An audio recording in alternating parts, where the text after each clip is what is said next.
एकता Bharat news channel के संवाददाता शोहेब सलमानी ने बताया कि समाजसेवी सिकंदर यादव ने कहा कि प्रदेश में ब्लैक फंगस के मामले बहुत तेजी से बढ़ रहे हैं। गाजियाबाद में भी 3-4 दिनों में काफी मामले बढ़े हैं। आप सभी जानते हैं कि जितनी भी दवाइयाँ या अन्य चीजें हैं, इन सभी का कंट्रोल सरकार के हाथों में होता है। जब सब चीजों का कंट्रोल सरकार के हाथों में होता है तो फिर कालाबाजारी कैसे हो गई। अभी 20 दिन पहले ही पूरे देश में ऑक्सीजन व इंजेक्शन की मारामारी हुई। अब आप देख रहे हैं ब्लैक फंगस की बीमारी सामने आए तो इसकी भी दवाई बाजार से गायब हो गई। कुछ तो गड़बड़ झाला है जनाब। उन्होंने कहा कि कोरोना काल में सरकार पूरी तरह फैल रही, उसका खामियाजा जनता को भुगतना पड़ा। कोरोना महामारी में शमशान घाटों पर लाइनें लग गई। सरकार का यह कैसा विकास का नारा है, यह सब आपके सामने है। सरकार ने विकास के नाम पर शमशान घाट बनाए हैं। ये विकास किया है सरकार ने। कोरोना से हुई मौतों के आंकड़े छिपाए हैं सरकार ने। सरकार के नुमाइंदों ने आंखें मूंद रखी हैं।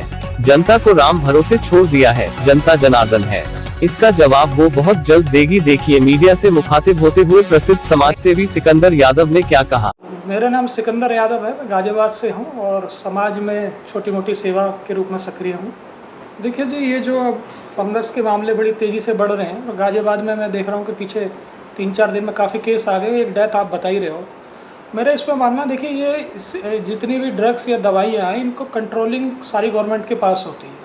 चाहे हमारे ड्रग इंस्पेक्टर हों, CMO हों या दूसरे अधिकारी हों, उनके अंडर में सारी चीज़ें होती हैं। अभी 20 दिन पहले सारे देश में, उत्तर प्रदेश सहित सारे देश में रेमडेसिविर की मारामारी मची हुई थी।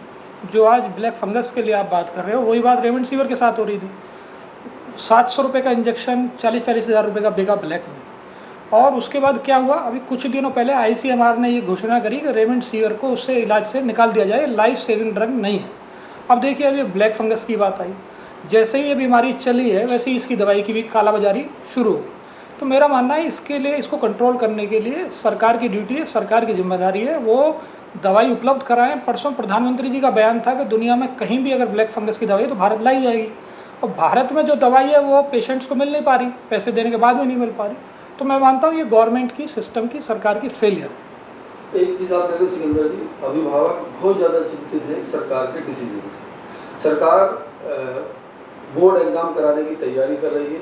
कोरोना महामारी, ब्लैक फंगस जैसी महामारी आ रही है। तीसरी लहर में सरकार ने पहले आगाह कर दिया है कि तीसरी महामारी बच्चों को बहुत ज़्यादा इफेक्ट करेगी। उस डिसीजन को लेकर के अभिभावक बहुत ज़्यादा चिंतित है कि अपने बच्चों का भविष्य देखें या इस बीमारी से बचें। तो इस बात को लेकर बहुत ज़्यादा तनाव है जो सरकार ने डिसीजन लिया है कि बोर्ड एग्जाम कराने की तैयारी। इसमें क्या कहना चाहिए? देखिए, एक पेरेंट्स के नाते जब मैं देखता हूँ, मेरे बच्चे भी पढ़ रहे हैं, हालांकि वो हायर क्लासेस में नहीं है, तो कोई भी माँ बाप ये रिस्क लेना नहीं चाहेगा, जैसे हालात पिछले दिनों रहे हैं, कि वो बिना वैक्सीनेशन के, बिना आश्वासन के, बिना जानकारी के अपने बच्चों को स्कूल भेज दें। अब देखिए, दुनिया में जिन देशों में स्कूल आज खुल रहे हैं वहाँ 60% लोगों को वैक्सीन लग चुकी है। और अमेरिका में तो छोटे बच्चों को वैक्सीन लगाने का भी ट्रायल शुरू हो चुका। तो मेरा सरकार से ये अनुरोध है कि जब तक बच्चों के कुछ आबादी को वैक्सीन ना लग जाए या माहौल सुरक्षित ना हो जाए, तब तक इस एग्ज़ाम को स्थगित किया जाए या इसका कोई ऑनलाइन वर्जन ऑब्जेक्टिव टाइप निकाल लिया जाए। जैसे ओपन बुक एक एग्ज़ाम होता है बड़ी क्लासेस में, कि आप किताब रख के भी उसका उत्तर दे सकते हैं, क्योंकि जो क्वेश्चन आंसर होते हैं वो इस तरह के होते हैं कि बिना पढ़े, जिसने पढ़ा नहीं वो दे ही नहीं पाएगा। तो इस तरह का कुछ फॉर्मेट CBSE निकाल सकती है। अगर उसको अभी कराने हैं तो ऑनलाइन एग्ज़ाम इसको हेल्ड करा दे और उनको छोटे टाइम का करा दे, जैसे सरकार पे सुझाव भी आए, और हो सके तो ओपन बुक एग्ज़ाम करा ले। क्योंकि जिस तरीके से अभी स्थिति लग रही है कि महामारी का तीसरा चरण या जो बच्चों वाली वेव आएगी, तो उसको देखते हुए मेरा यही वो है कि या तो स्थगित किए जाएं या फिर इसको ओपन बुक करके ऑनलाइन एग्ज़ाम को करा लिया जाए। एक मेरा लास्ट सवाल है, आपने देखा होगा कोरोना महामारी में योगी सरकार के कार्य को किस तरीके से आप देखते हैं? देखिए, मैं इसको पूरे देश के संदर्भ में ही कहता हूँ, चाहे BJP की सरकार हो, कांग्रेस की सरकार हो या अन्य सरकार हो। मैंने देखा कि स्थिति, आपने भी देखा, मैंने भी देखा, पिछले महीने बड़ी भव्यावा रही।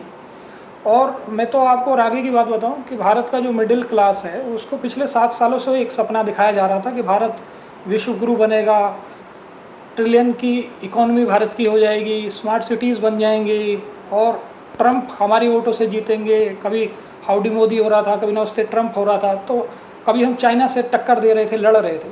तो उससे एक मिडिल क्लास का एक बहुत बड़ा वर्ग जिसने ये सरकार बनवाई है, उनको ये उम्मीद थी कि भारत की स्थिति जो है इस महामारी में बहुत बेहतर रहेगी। क्योंकि अगर आप तुलनात्मक देखें तो आज भी बांग्लादेश और पाकिस्तान और श्रीलंका की स्थिति भारत से बेहतर है। लेकिन हुआ क्या कि जैसे ये दूसरी लहर भारत में आई, हमारा जो मेडिकल इंफ्रास्ट्रक्चर था वो पूरी तरह ध्वस्त हो गया। अपने जीवन में आदमी को पहली बार ऐसा देखना पड़ा कि आपके पास पैसे हैं, साधन है, उसके बाद भी आप हॉस्पिटल में बेड नहीं ढूंढ पा रहे, आप ऑक्सीजन नहीं ले पा रहे, आप इंजेक्शन नहीं ला पा रहे। तो मेरा ये मानना है कि चाहे वो गवर्नमेंट बीजेपी की हो या कांग्रेस की हो, किसी और की हो, इस पूरे पेंडेमिक पीरियड में जो दूसरी लहर आई है, सभी सरकारें पूरी तरह नाकाम और फेल रही। और जैसे जीतने का श्रेय कैप्टन को जाता है, वैसे हार का श्रेय भी कैप्टन को ही जाता है। तो जो भारत के कैप्टन है, जो भारत के प्रधानमंत्री हैं, उनको इसका श्रेय, इसकी खामियां उनको लेनी पड़ेंगी। जो इंजेक्शनों की कालाबाजारी रही, जो ऑक्सीजनों की कालाबाजारी रही, जो बेड नहीं मिल पाए, लोगों को समय पे उपचार नहीं मिल पाया, गांव में डॉक्टर नहीं मिल पाया, तो इसकी सारी जिम्मेदारी योगी सरकार, मोदी सरकार और तमाम सरकारें जितनी प्रदेश में हैं उन सब की है। कोरोना के लिए तो संदेश सारा देश, हमारा मेडिकल वाले जो हमारे एक्सपर्ट हैं सब दे ही रहे हैं, लेकिन बस मुझे इतना कहना है कि बहुत सारी गाइडलाइन हमारा WHO और ICMR बनाता है और कई बार उसको बदल देता है। जैसे मैं आपको उदाहरण बताऊं कि प्लाज्मा की थेरेपी हमारे यहाँ चली थी, अब उस पर भी रोक लगा दी है। रेमडेसिविर को बताया गया कि लाइफ सेविंग ड्रग है, उस पर भी रोक लगा दी गई। स्टेरॉयड को बताया गया स्टेरॉयड देने से रुक जाएगी, लेकिन अब स्टेरॉयड की वजह से फंगस वगैरह आ गए।